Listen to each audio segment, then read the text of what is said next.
everybody, it's AlsoAshley. Welcome to my YouTube channel. And today's the day I probably ruined every chance I ever had of getting a brand deal.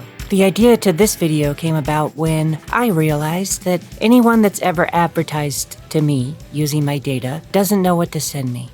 For example, I was advertised Jurassic World Evolution 3 for about a week, and then it just switched on a dime and it said, hey, you know what you're gonna get now? You're gonna get a brand called Feeling Girl, and it's all about bras. And mostly, it's just a lot of women screaming at you, and then they're wearing bras and just shoving it full of stuff and being like, isn't this impressive?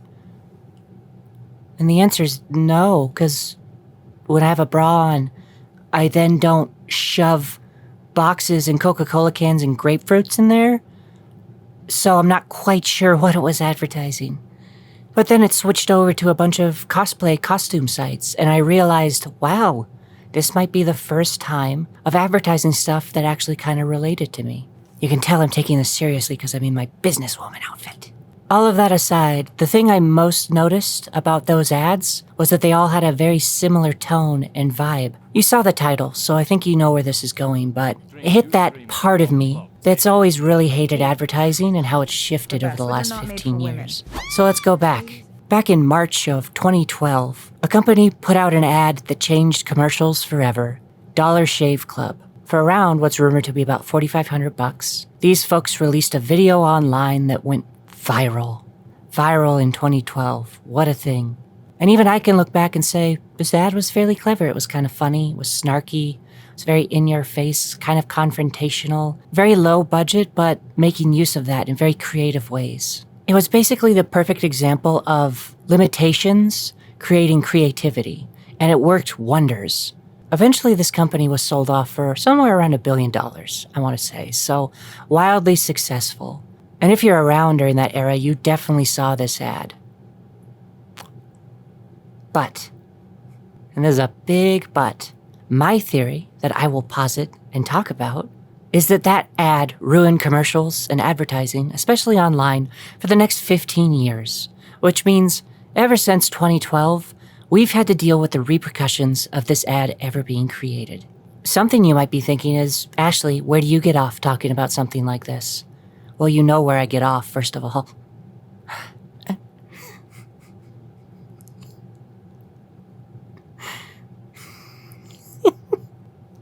What a stupid joke.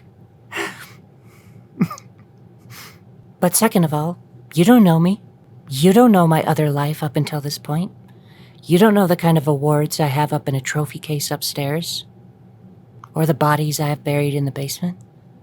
And outside of that, honestly, I just thought it'd be something funny to talk about. So we're doing it. Strap in. But yeah, like I said, at the time, this ad was pretty revolutionary. But it unfortunately taught the wrong lesson. First off being, big corporations looked at this and said, we want some of that. We want that virality. We want that. Everyone's talking about this. We need it. We want it.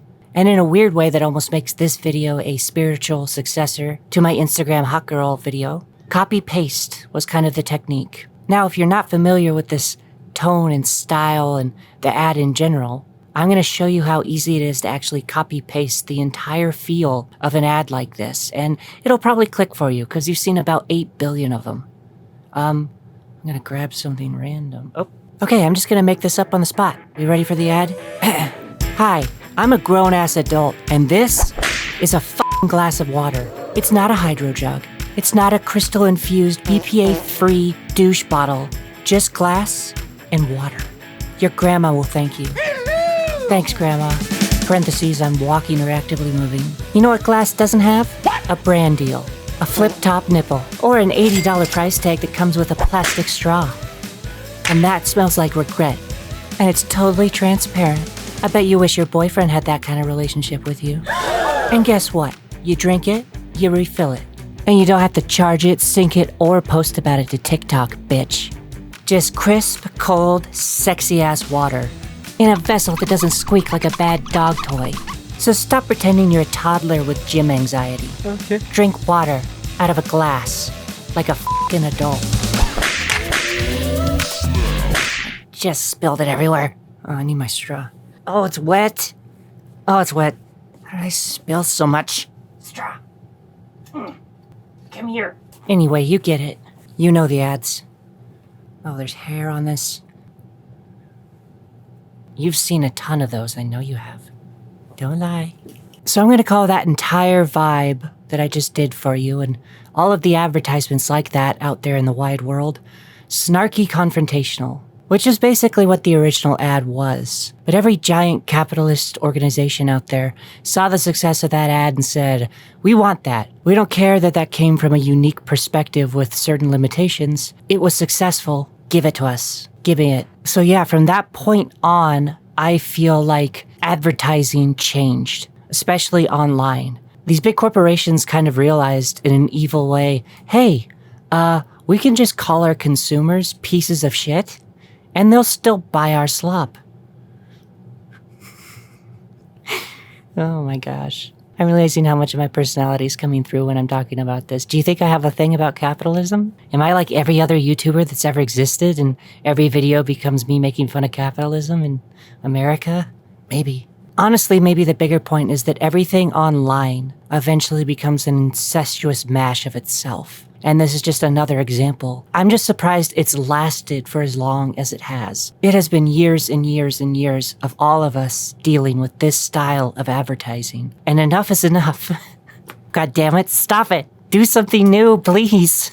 I, for one, am kind of just tired of giant organizations acting like I'm stupid, acting like I don't know what I need, trying to be like down to earth with me and snarky. You're not my best friend.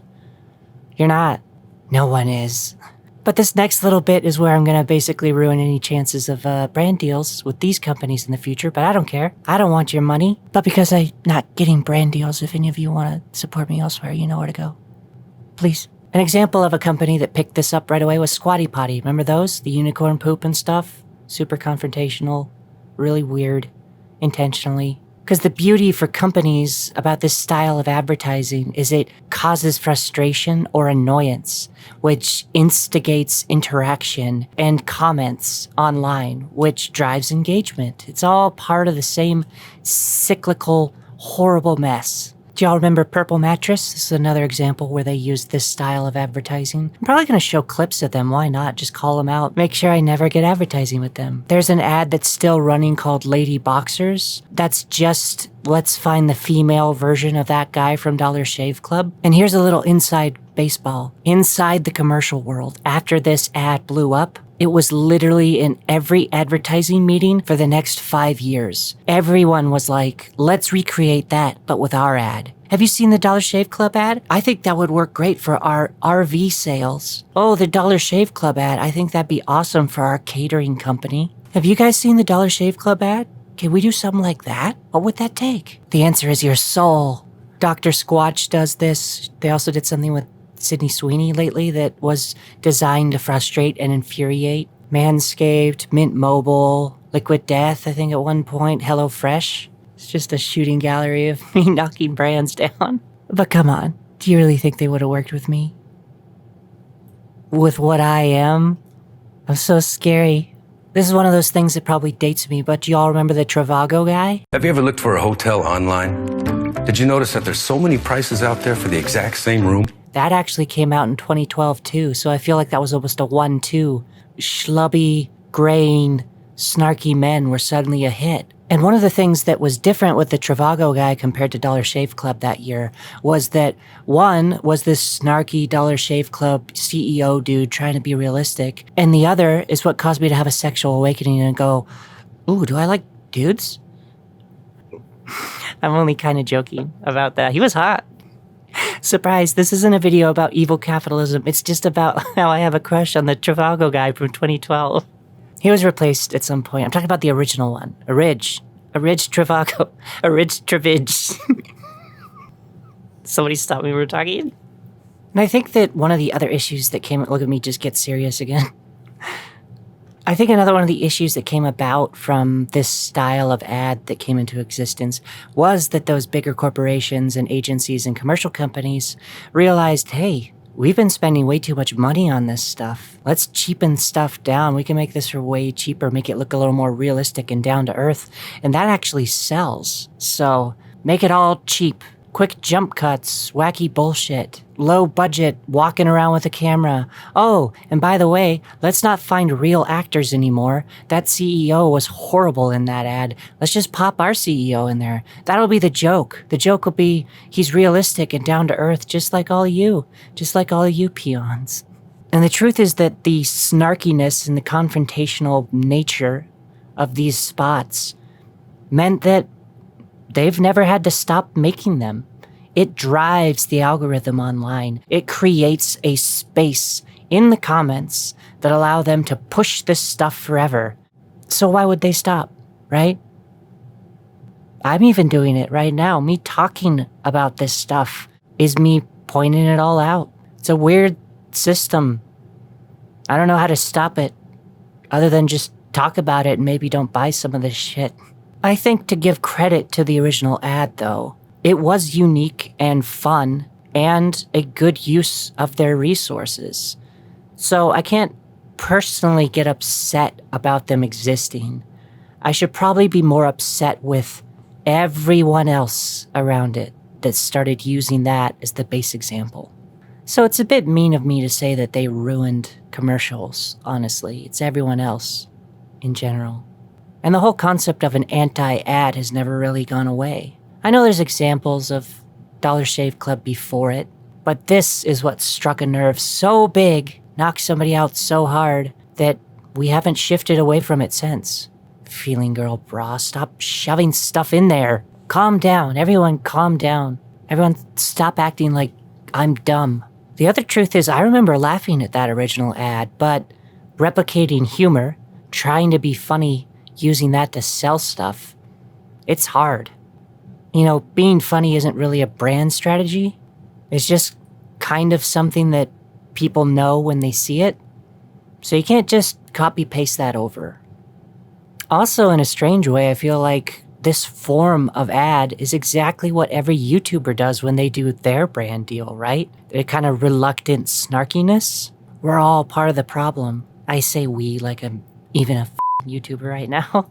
To kind of start summing this all up, it's not 2012 anymore, so surprise. And even looking back, all the way back, Dollar Shave Club was still kind of lightning in a bottle. None of you have actually really created it since then. You're not tricking anyone. We know you're just copying it. We can tell. That's kind of the magic of it. It was first. So what does the future hold? I don't know. I hope that authenticity overcomes most other aspects. Like, if I'm going to advertise something, I hope I believe in it, and I'm not being asked by anybody to do it. Maybe I just recommend it. Oh, here's one. My buddy Tyler from the internet. He makes fucking awesome shirts. Go buy some of his shirts. I did. I found them funny. If you find them funny, buy them. If you don't buy them. He's a funny guy on Blue Sky. There you go. There's an ad. I didn't sit there and go, you're a pussy who doesn't wear shirts right, bitch. So, if there is any advertising folks out there, or commercial companies, or big capitalistic nightmares, what's my advice to you? Be authentic. Dollar Shave Club didn't ruin commercials. They kind of rewrote the rules, and now we're stuck eternally getting screamed at by giant corporations. So, hope it was worth it for that close shave. Just get laser. Okay, that's it, everybody. I just wanted to talk about this because I found it fascinating. And I'm shoved ads all the time, and I thought y'all could relate. So, do you have examples of more of these kind of things? Do you have ads that drive you crazy? Comment about it. Make sure to subscribe, like, do all the internet stuff out there for me, you know? That helps me get out there. Maybe I'll get brand deals. But until then, be hot. Resist fascism. Love y'all. I don't know if there's anything online that frustrates me as much as this style of advertising. Makes me just groan audibly as soon as one of those pop up. It's just not funny anymore. I want to watch my YouTube videos and not get sworn at, to be honest. It'd be nice one day to do that. I prefer getting sworn at in my comment section when a bunch of transphobes get mad at me.